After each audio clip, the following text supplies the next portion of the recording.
Hey, welcome everybody to Pro Mindset Podcast. This is your host, Craig Dillman.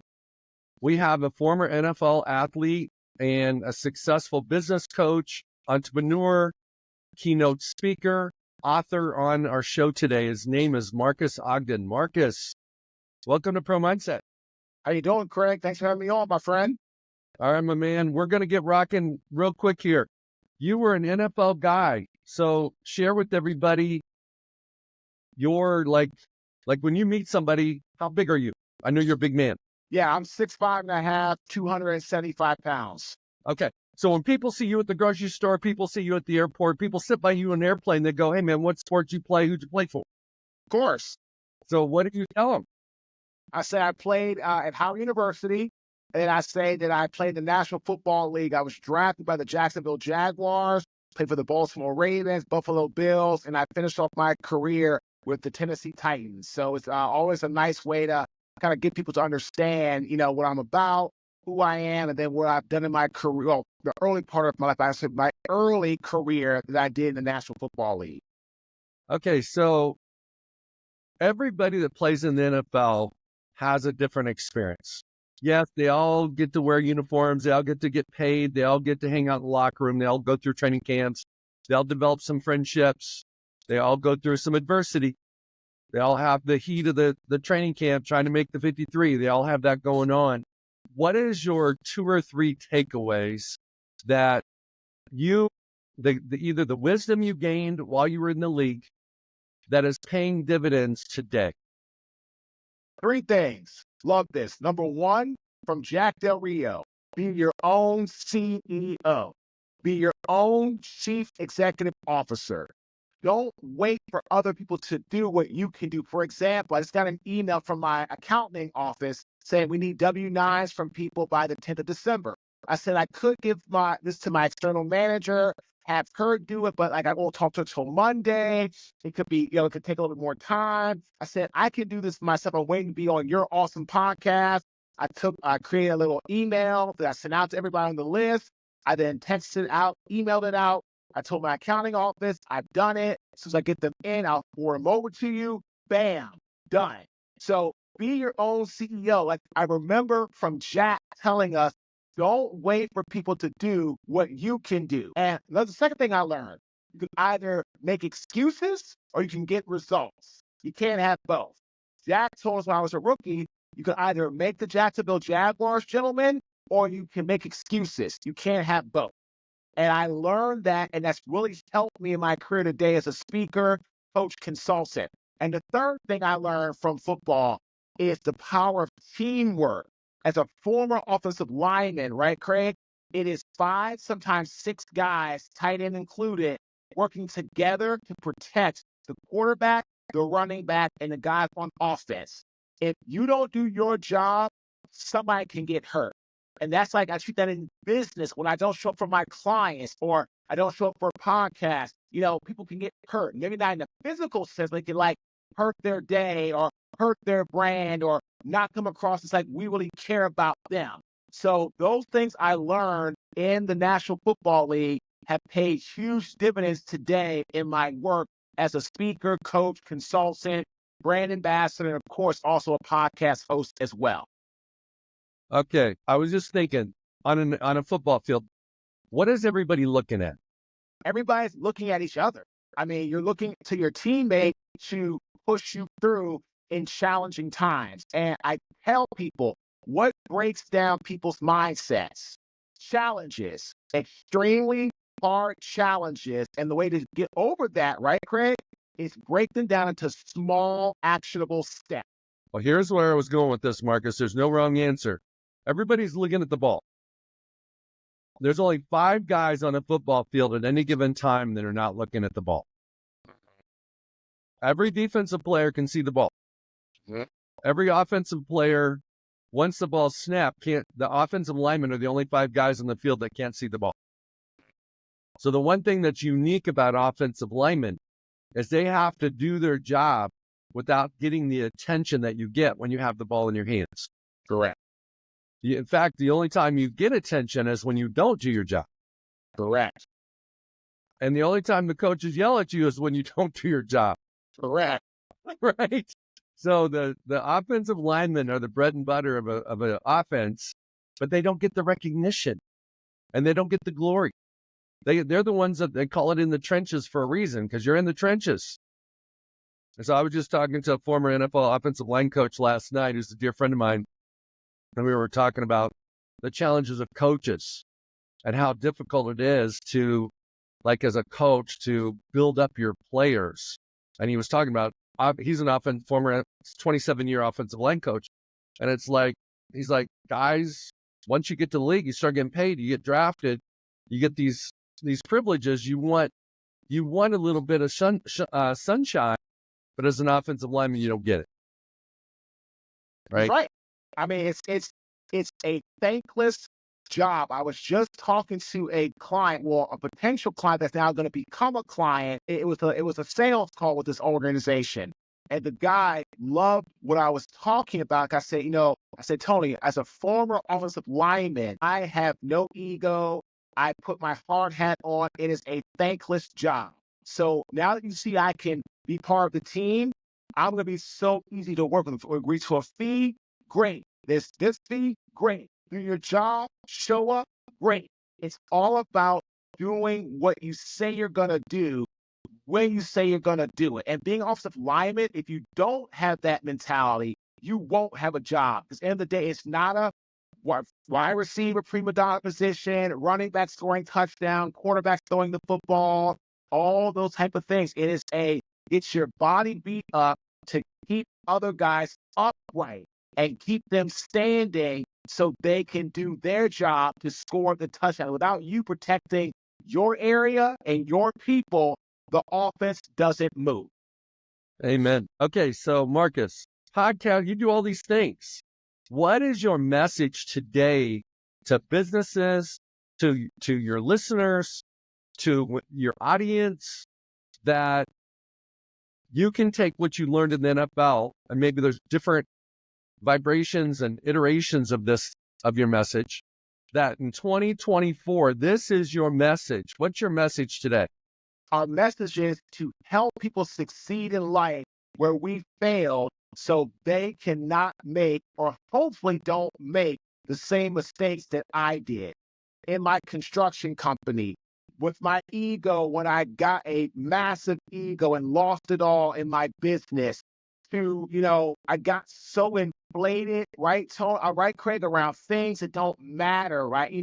Money, fame. I literally lost sight of the attributes that who I am. I lost sight of discipline. I lost sight of perseverance. I lost sight of grit. And because I lost sight of those things, I got blinded by money and fame. It cost me everything. So our mission today is to help people succeed in life where we failed by sharing our true, authentic story, the good, the bad, and the ugly. Okay, so being authentic is critical, but let me ask you something. Every hero seems to have a valid. I mean, they're a hero for a reason. Sometimes they've overcome and bounced back. How can people? What are the markers for people to recognize that they're slipping into that situation? Like when your ego was front and center, and you lost it all along the way. What were the markers that you can help people see so that they can pump the brakes and not hit the bottom? The number one thing I can tell people is when you stop listening to people, especially your trusted team, when you lose sight of psychologically having a safe environment for your people to express themselves without fear of being judged or being ridiculed, if you are not doing that, Craig, you are destined to fail. That's what happened to me. One of my trusted team members, my estimator, Colin, tried to warn me in the summer of 2012 that we were heading for disaster. And as a result of this, right, Craig, he talked, I heard him, but I didn't really listen to him. It went in one ear, out the other. And because of that, I didn't really listen to him. I took him for granted. I said, oh, Colin, don't worry about that. We got this line of credit. We're this, we're this, we're this. We're going to be fine. Come back on Monday. Let's get back to work. Don't worry about it. He came in that following Monday. He handed me his 2-week resignation papers. Like he said, within 6 months, Craig, we were done. We were finished. Our doors closed because we were robbing Peter to pay Paul. A job we were doing was sucking up all our cash. And then I had such a huge ego that I said, well, they're going to take care of us. They're going to pay us back. And there was nothing signed for them to do that. And because of that, right, Craig, I said, well, we're the minority contractor. Blah. And it didn't mean a daggone thing. And next thing you know, Colin's off another job. And then within 6 months, I'm bankrupt, broke, almost homeless, home foreclosed on, had to leave Baltimore like a thief in the night. And I left Baltimore and I moved to Raleigh, North Carolina with $400 to my name, didn't know anybody, didn't have any resources, didn't have anybody I could lean on, but I lost everything. So if you're listening to this awesome podcast, if you are not listening to your team, you are heading towards doom. So get a hold of it now. Call it your pit crew.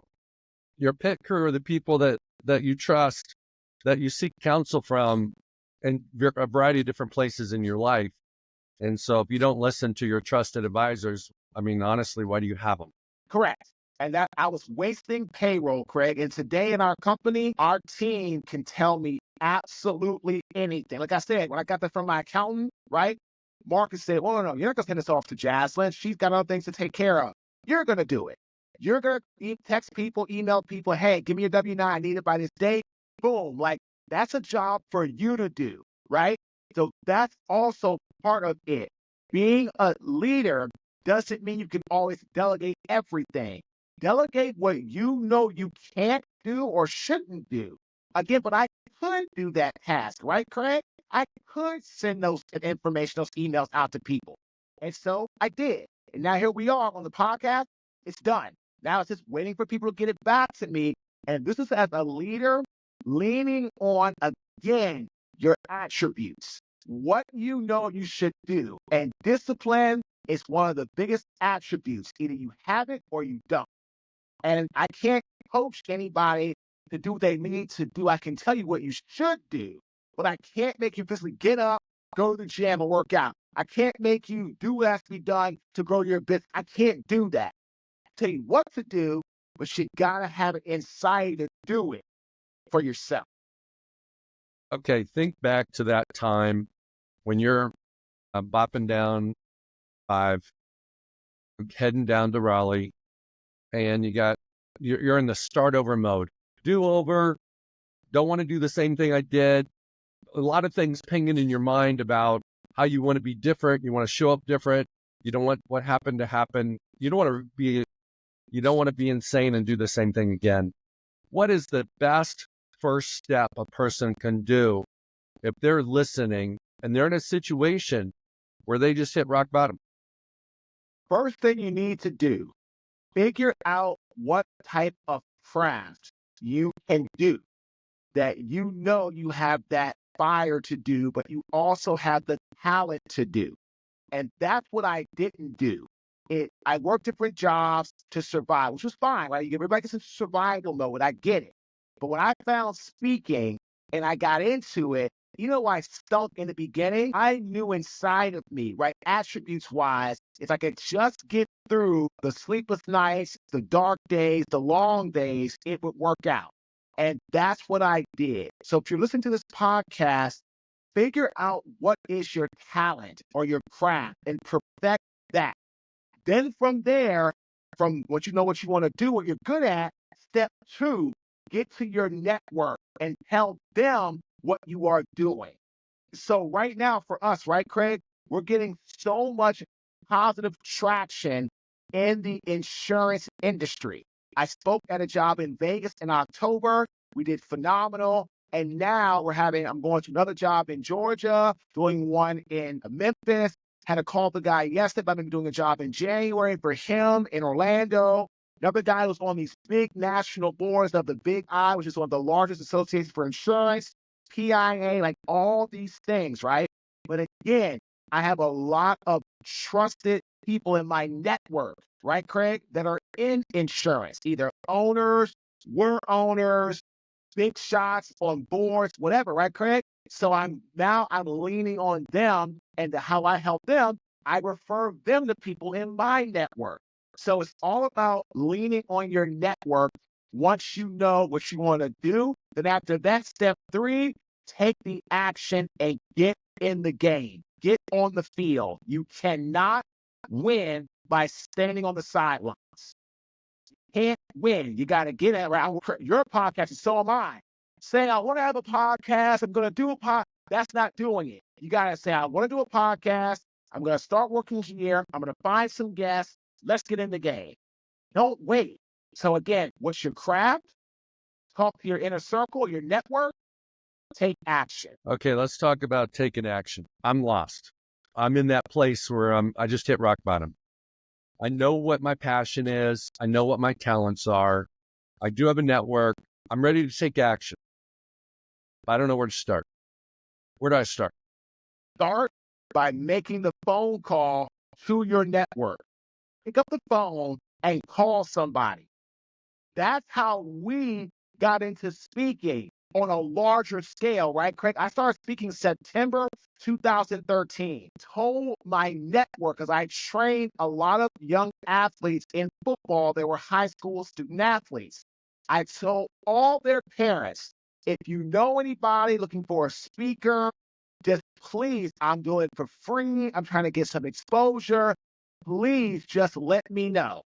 My first ever client, Dave this guy coached his boys, Alex and Aiden. Alex is now married. Aiden just got engaged about a month ago. So excited for them both. They were my first ever one-on-one clients.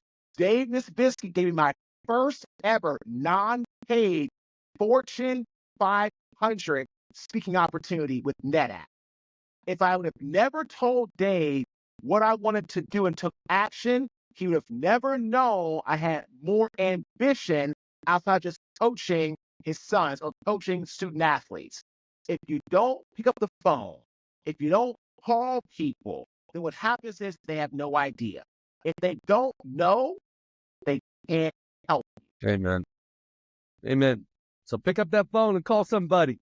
Amen. Get it. If they don't know, they can't help. It's like if you don't market your business, how can anybody hire you? Right? How can anybody hire you? They don't know you exist. It's not possible. Okay, so this is about pro mindset, or my podcast is pro mindset. Yours is about mindset. There's a lot of different flavors of mindset. What is Marques Ogden's flavor of mindset? What do you how do you coach people on mindset? I coach people to understand mindset is training your mind. Again, training your mind to believe what your heart knows is achievable. It's like in business, right, Craig? You have to have emotion block. You have to have logic block. You can't have a business that's logical with no emotion. You can't have a business that's all full of emotion but no logic. It won't work. And so what happens is you have to train your mind to believe what you know in your heart is achievable. And then at that point, you have to have attributes over skill sets. Attributes are what we are born with: discipline, grit, tenacity, adaptability. Skills are what we are taught. Again, skills are what we are taught, but attributes like grit, tenacity, adaptability, determination are critical for long-term success. If you have great skills, but you are not strong attribute-wise, you will at some point burn out, which is exactly how I lost my construction company. When my skills diminished, my attributes were already checked out because I didn't want to be there. So as soon as my skills came down, my attributes, right, Craig, to do were already down here. So as soon as I hit adversity, lost my people, right, lost all my money, right, what did I do? I folded. Speaking, I always believed I could do this. First 2.5 years, right, Craig, not one paid job. Not one. Got my first paid job. I said, I can do this. And then it started to come slowly, the logic.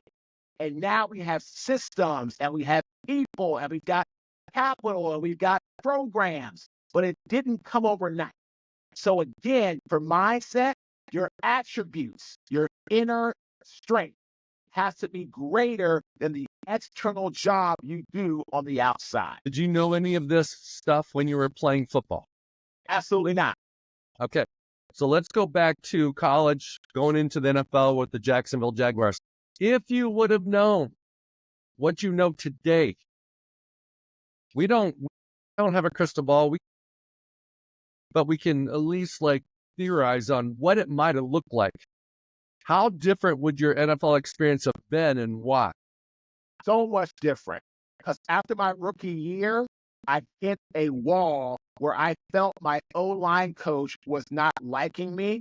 And instead of going and talking to him like a man, sitting down and working through it, I chose the easy way out and I asked to be traded to Baltimore and I got my wish.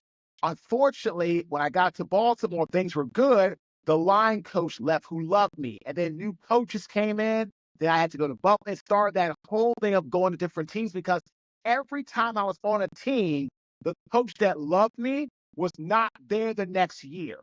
So I got caught in a lot of the coaching recycle.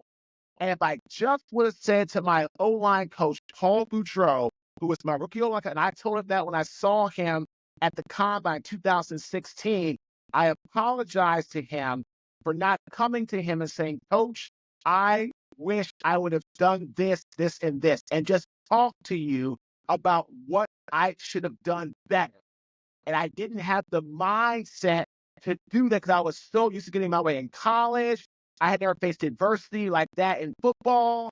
And so instead of getting in and digging into my attributes and saying, I'm going to be disciplined, I'm going to work harder, I'm going to really figure this out, I said, this isn't working, man. Let's just get out of here. And I just went off to Baltimore. But that would have been great if I would have had the same coaches. But then the next year, new coaches came in. So I get shipped out. Go to Buffalo. Love it. Great. Awesome. Losing season. Coach gets fired. New coaches come in. It goes again. Got to Tennessee. I was doing great, but my dad had passed away and I wasn't the same player. So if I would have just been a man and said, Coach Boudreaux, what could I have done better to serve you and give more playing time? And dude, I did it as a rookie, but how could I have done better? If I'd have had that mentality, right, Craig, my whole career would have been so much different. I agree. And one thing I can tell you is that there is a strong need by players to want to be liked by their coaches. And the coaches, they love their players, but if you don't perform at a level that they need you to perform, they just tell the front office, hey, we need a new guy. Right. And so you guys are, as a player, you're always expendable. Always. Okay, that's why 50% of first rounders get cut within a couple of years because they don't perform up to expectations, and they thought it was just going to happen sometimes, and then next thing you know, they're on to team number 2 and 3 and 4 or out of the league. One of the things I think is really important for mindset is that, even with yours, it's about your inner strength and it's about your skills. So you got to develop both. If you can strengthen and develop your intangibles, whether it's willpower, persistence, grit, all those things, you're going to show up differently. And if you improve your skills, whatever you do, a volleyball player, you're a banker, it doesn't matter. You will show up differently. But here's where it gets corrupted. It's when your circumstances don't align with your vision. And when you show up in the locker room as an athlete and they call the ones and you don't get to go out. Maybe they're calling twos, second team, and you don't get to go out. All of a sudden, those guys typically start thinking about how can I get out instead of how can I improve all the aspects of my game and my person so that it can beat them out. And in representing NFL guys for 33 years, I've seen this. What you did is very normal. You were not abnormal. You were just a normal guy. And when things aren't going the way you were hoping they'd go, you just kind of I got to go. And then your agent's like, bro, man, they're not loving you, man. They're not respecting you. They're not giving you an opportunity. You're not getting reps. It's not a fair competition. We got to move on. When in fact, that's when you got to pump the brakes and say, maybe I need to look in the mirror and figure out how I can show up differently so the coach looks at me differently. That's 100% correct. And I really wish I would have taken that approach as a 23-year-old second-year veteran who was doing well, but didn't hit full stride because I got my own way. Okay, so you were in Jacksonville what year? 2022, 2023? 2003, 2004. That's what I meant. 2003, not 2023. Yeah, 2003, 2004. When were you in Baltimore? 2004 to 2006. Gotcha. One of my clients came into Baltimore, I think in 2005, Chris Chester from Oklahoma. Oh, yeah, of course. Offensive lineman. Yep. Offensive lineman. He was, I think, a second rounder. Yep. So it's like I'm very familiar with what was going on with Coach Harbaugh back in the day. You know, Ray was the guy. I mean, you had some tremendous personalities on that team. Yep. Unfortunately, most of them were on defense. And my brother was on offense, and my brother, Jamal Lewis, and then we had Todd Sheep, and yeah, on defense was Ed, was Ray Lewis, was Micah Kimolatu, Terrell Suggs. We had some really good dogs on defense. So your brother was Jonathan? Correct. Okay, yeah, he was a monster. He was like 6'8", big dude. 6'9", 375. Yep. It was like a defensive end had to go around the city block to find the quarterback. They did not bode well. Who was he drafted with? Was he drafted Ravens, Baltimore? No. But there was two guys in his draft class that had gone to the Hall of Fame. Yeah. Who was the other one? Ray Lewis. It was Ray. So he and Ray were drafted in the same draft. Yep. And they both were deemed horrible picks by the media. We don't need a left tackle. We don't need an undersized linebacker that has no sideline to sideline speed. Yeah. So Ozzie Newsome was tremendous at picking talent and the best.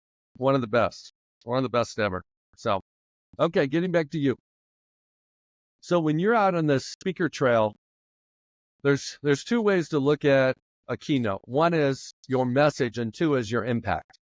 What is the impact that you desire? What's the takeaway you desire for the people, for the butts in the seats that are listening to you communicate? What are you giving them that they can take with them after you fly home? Action steps, mindset, how to be better by focusing, locking and attacking.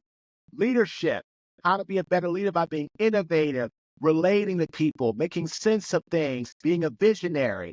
Culture, how to build the right team through psychologically safe environments and inclusivity. Diversity, equity, inclusion, how to have a organization where people are just talking the talk, but they're walking the walk. Mel Robbins, who was my mentor, I met her in 2018, one of the most successful keynote speakers, taught me how to be an inspirational keynote speaker, tell a story with action steps. Once I learned that, Craig, that's why I like to read, listen to audiobooks, take content away, put it into our talks, listen to different experts like Jack Canfield and Tony Robbins, Patrick Bet-David, listen to his book right now, Choose Your Enemies Wisely. That's where I got the whole emotion block and logic blocks of business, making all these things go into your story with your flavor and putting in things that give the audience steps to walk away with. Okay. I am sure you've got a framework that you use to, you tailor your message to the people you talk to, but you've got this framework that is your culture, your fundamental process. What are like the 3 action steps that people that are listening to this podcast can go, man, that applies to me? What are those 3 things? So step 1 is that you have to believe in yourself. That's number 1, right? Your heart and your mind have to align. Okay? That's number 1. Number 2, you have to speak good about yourself, right? The election happened yesterday. Our new president, Donald Trump, whether you like him or not, that's how it is. But don't sit there and say, oh, my life's over because he's in the Oval Office or da-da-da-da, right? You need to speak good to yourself. Well, we have a new president. Okay, how can I do more? I deserve happiness. I deserve success. The biggest culprit of most people is themselves. So speak good to yourself, okay? And number 3, any and all circumstances, focus, lock in, attack. When it comes to what you want in life, you got to focus on what you want. Once you understand what you want, you have to lock in on your target. And once you do, attack and take action. It's everything. It is vital. So those are 3 things. So have your heart and your mind aligned, okay? That's huge. Make sure that you're constantly speaking good about yourself. And 3, when you know what you want in life, focus on it, lock in on it, and then attack. Don't sit around and don't wait. I'm ready to go. And that's how I live my life. And that's what I'm all about. Like and that's how I tell audience, like, these are things you can take away, practical, but at the same time, some things that you only think about high level that you can apply with simplicity in your everyday life. No, that's great. That's great. What is one of the things that you do that you're mindful about when you go on stage? So you were a performer when you were an athlete, when you were an NFL player, but you're also a performer when you're on stage. You're also a performer when you're hosting your own podcast. You're also a performer when you're on a sales discovery call with a potential client, whether it's for coaching or speaking or whatever it might be. How do you put your game face on? How do you get ready so that you can be your best when it matters the most? I remember why and where I started. I started at the bottom. I started when I had a dream of becoming a speaker, right? I had a dream with no plan. I wanted to become a speaker. I was sitting on that curb crying my eyes out in September 2013. For me, why me, poor me. And that gets me fired up and ready to go. Moving forward. Patrick Davis' book is called Choose Your Enemy Wisely. And my enemy is Marques Ogden of 2013. It was so arrogant that lost everything. So I get myself fired up by remembering where I started, how I got to the bottom, and that I never ever want to go back there by not delivering a high value product every time I step on stage. You're only as good as your last speech as a speaker. That's it. And so I spoke in Vegas. It went so well. The doors have been opening. I went to Vegas and I bombed it. These doors that I have between doing something in Georgia to the Big I, to the National PIA, to all these people, maybe going to Orlando, doing something in Memphis, all these other doors would never, ever open. They would just stay shut. So I always remember why I do what I do, where I started, and how I got to the bottom when I had to get myself off that curb, dust myself off, and get back in the game of life. How do you handle it when you're in the middle of a speech? And if you're normal, which you seem pretty normal to me, you have a random thought, like maybe something like, hey, I'm not doing great. This might not be good enough. The audience is not responding the way I was hoping they respond. Too many people are looking at their phones. Too many people are distracted. You care too much what the audience thinks in the first place. How do you adjust midstream when you're in your performance, when things don't go perfect? Maybe there's a technical difficulty. Maybe there's something else that goes on. You get the drift. How do you adjust? Because now what you thought about before the speech, you thought about it. You were motivated. You ran on stage. You were ready to go. You were fired up. But now you're in it. And the proverbial shit hits the fan. How do you handle it then? What I do is I look at, or I try to find someone that I can tell is really enjoying it. And then I tune everybody else out. And I focus on that individual and act like I'm talking to them one-on-one. And what happens at that moment, right, Craig? I then get a sense of, okay, now I know someone's liking it, so keep doing what they're liking, and hopefully people around them will start to feel the same way. And that's how I dig in. And also what I do, right, Craig, if I'm struggling, I will tap into more stories. Stories are the art of performing and what we do as speakers. So if you're ever struggling as a speaker, and I've done it in the past too, where you have to dig into more stories, the stories will carry you through to the finish line and beyond. But you have to be honest with yourself and say, I need to do a better job at this to get things moving the way and where you want them to move. That's what I do too in terms of focusing on one person. And when you focus on one person, you really, because at the end of the day, the people need to attach to the concepts that you speak about that apply to them. Yep. Not everything you talk about is going to apply to everybody the same way. Nope. And a lot of things we talk about is not going to hit with everybody in there. Correct. But if you can be genuine, inspirational, motivational, impactful, relevant, all those things for one person, we already know we're all wired the same. Other people are gonna tap in too. Right? One of the things that I talk about is creating a performance bubble. So when you create a performance bubble before you step on stage, everything that's for you is in it, in your headspace. Everything that's not, fears, doubts, what happened the last time, expectations, distractions, noise, other things you got to worry about, catching a flight afterwards, whatever it might be, that doesn't get to come in. And then I've got this system where, because I'm human, I'm gonna have my pocket voice is gonna say something to me in the middle of speech, like, "Hey man, maybe you need to be more funny. Maybe you need to be more this. Maybe less of this." I just send it out. I regulate my mental state because I know it's coming. It's no different than competing in sports. You're middle of a play, you're in between play, and you have a self-deprecating thought, like, "Hey, maybe he's just better than me. He just whipped your ass for a sack." It would be very normal to go, "Well, maybe he's better." No, no, no, no. We ain't worried about him. Do your job. I'm going to focus on doing my job. Quarterbacks get paid too.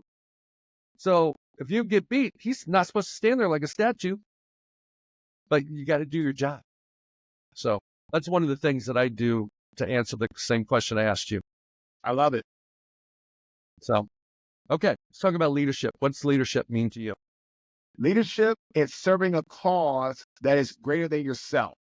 Think of people like Dr. Martin Luther King Jr., Mother Teresa, Gandhi, Nelson Mandela, individuals that served people and served a cause greater than themselves. Okay, let's pretend. Let's make this very practical. I love that. And it's so true.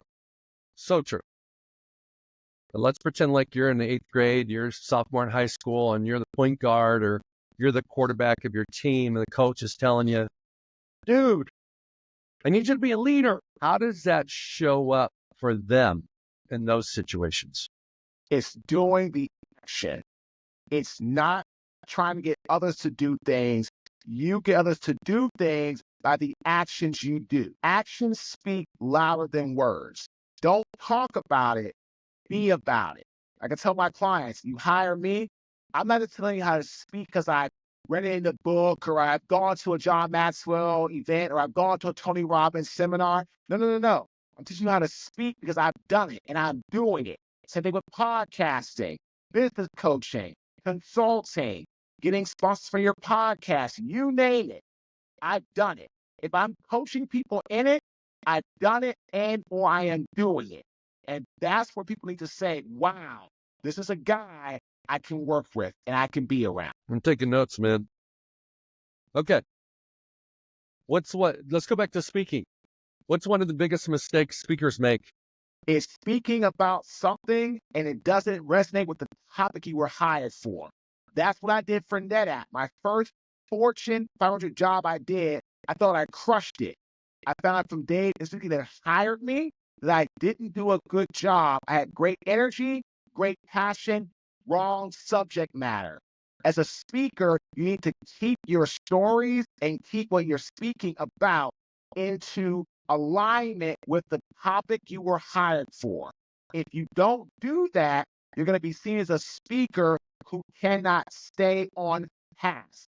And a speaker that can't stay on task is going to be a very non-book speaker. So how many different speeches do you have, or do you try to have a pretty narrow audience? I can do many: leadership, culture enhancement, diversity, equity, inclusion, and belonging, mindset, believing in yourself, success, how to connect with people. Authenticity creates victory, because all I do is I wrap my life story, but I focus my storytelling around stories that fit that topic, and people absolutely love it, which is why we are getting booked a lot, because we've learned how to take the story and the action steps and align them with the theme of our clients' events. Okay, I'm going to give you a chance to practice and demonstrate. Let's talk about authenticity. What story would you share in your life that shows authenticity and that can make an impact on your audience? So, starting my podcast, the second podcast, Get Authentic with Marques Ogden, I really didn't want to do it. I was with another podcaster. We had the 11 Market Show, did pretty well, rose in the global rankings, but we had some disagreements. So we parted ways. My good friend, longtime NFL quarterback, Gus Farrar, it took him 4 times for him to get me to say yes to starting another podcast. Authentically, I only did it because Gus is such a good individual. I said, well, if Gus is asking this many times, I'm going to do it because Gus is such a great guy. Best thing I ever did, because what I learned is authenticity is being who you are in the moment, knowing that the moment's going to change. And because of that, I wasn't the same person I was with Lev. I was happy. I could do my own show. I could get my own guests. I could control the interview, what to ask, what not to ask, all these things. And then I started to love it again. And authentically, went after amazing people who were going to share amazing stories. And once that kicked in, bam, the show took off like a rocket ship. So again, authentically, I did not want to do my second show. But Gus, on the 4th time I said yes, and authentically, best thing I ever did. And Gus Farrar knows this. Gus is the only person. He can call me, he can text me, whatever. Whatever Gus needs from me, it doesn't matter what it is. I'll get it done like that. It doesn't matter what it is. Because without Gus Farrar, I can tell you right now, Craig, where I'm at, my home, my lifestyle, what we're building, there's no freaking way. I love speaking. It's amazing, but it's not as consistent, right? I'm not Tony Robbins yet or Eric Thomas, these guys. I don't have the consistency like that. The podcast has brought us in speaking jobs, coaching opportunities, sponsorships, larger brand. Without it, authentically, our brand is way further down in this game of what we do in this industry. So without Gus, my life is completely different. Okay, so I recruited Gus when he was at Tulsa many, many moons ago. And he was ahead of Trent Green, and I think he got that concussion hitting his head against the wall. He did.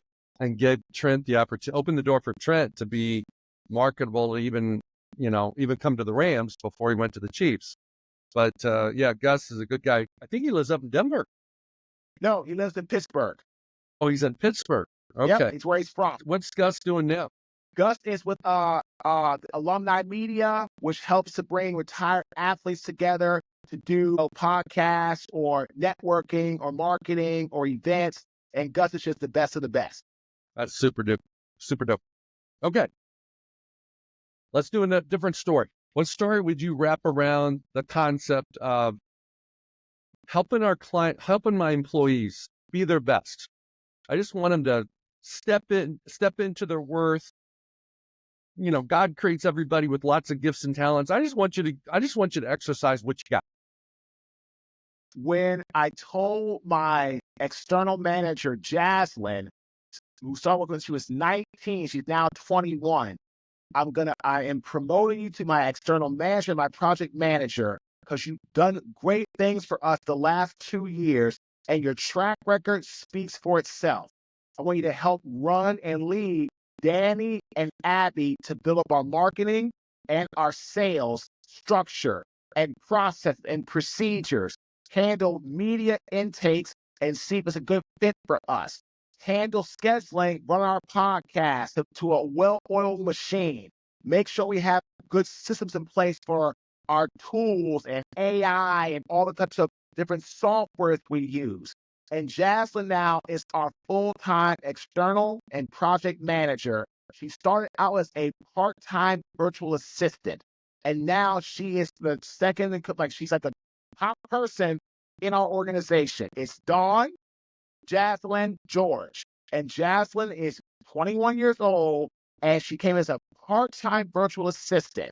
And over the years, grew into a great role in the company. And I trust her now to do almost anything and everything business related because she has built that trust. And I give her, we call that embracing dynamic subordination.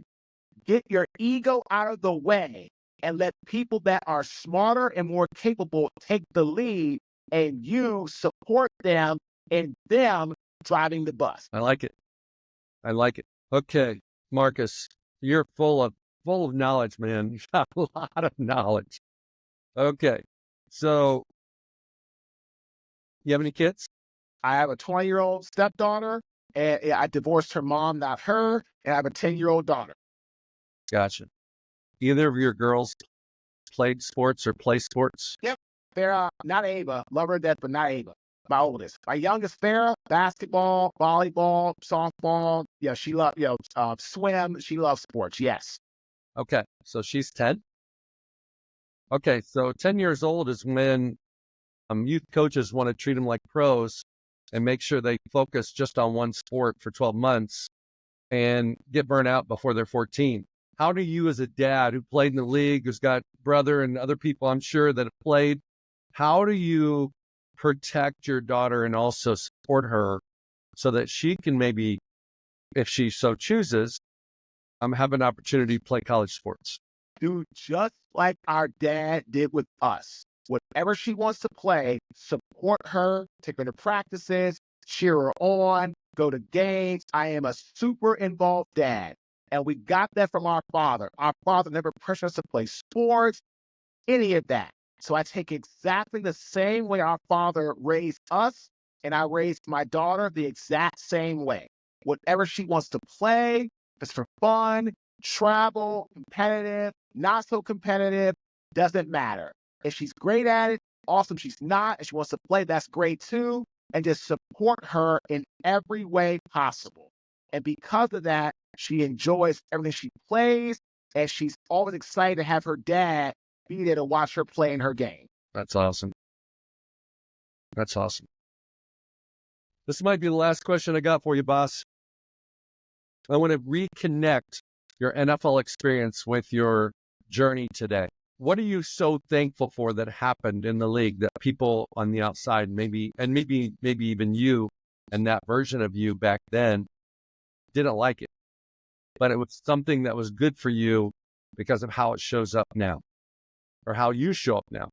I'm thankful that I ended up getting released, traded, sent off to Baltimore from Jacksonville because I asked for it. And it was something that really now in my life realized that I was the one that caused all this to happen. And without that accountability and that ownership, where I'm at as a speaker today, hitting the adversity, the obstacle. I mean, we know this was one of the craziest elections I've ever seen. People weren't spending money. They weren't doing anything. Now they're going to probably spend money again, thank God. But nobody was doing anything, right? So people weren't hiring speakers, you name it. So it was about getting through adversity. And because of how I did such a poor job handling the situation in Jacksonville and being sent out there, sent off to Baltimore, that taught me and teaches me still to this day how to handle adversity. If I don't get hired for a job, that's okay. Next job. I don't get that contract, that's okay. Keep pushing. And that's how I live my life now. But without that lesson learned, that hard lesson learned, right, Craig? I would not be built for tough to get through to that obstacles, challenges today the way I do. Absolutely. Marcus, there might be somebody listening that wants to check you out. There'll be Sure. some information in the show notes, but where can people find you? They can go to our app. We have the Marques Ogden app, MarquesOgden, and you can go right to your app store, download it. It's completely free. Check us out, connect with us, or go to our website, www.marquesogden.com, or shoot me an email, marcus@marquesogden.com. Amen. And if they want to buy a book, Yeah, they can buy right on our website or go to Amazon and type in either Sleepless Nights, the NFL, a business and a family, or they can go in and type in the Success Cycle, and it pops right up. You can get either book on Amazon and or Audible. okay, I can't let you go here now. What's a success cycle? 3 keys to success: ambition, drive, hard work. Be ambitious to know what you have a purpose in life, drive, be inspired over motivated, hard work, focus on yourself and not the competition. I like it. Well, I want to thank you for being on Pro Mindset today. I want to thank everybody for listening to our podcast today. Look forward to seeing you guys next week. Everybody go out and have an awesome day. Hey, it's Craig Doman, the host of Pro Mindset Podcast. I want to thank you for listening or watching today's show. And you can catch us every week on the normal social media platforms like YouTube, Facebook, Instagram, and all the listening podcast platforms. I hope you enjoyed today's show. And more importantly, I hope you gained a pro mindset insight. Please be sure to rate and review Pro Mindset Podcast. And I look forward to catching up with you on our next show.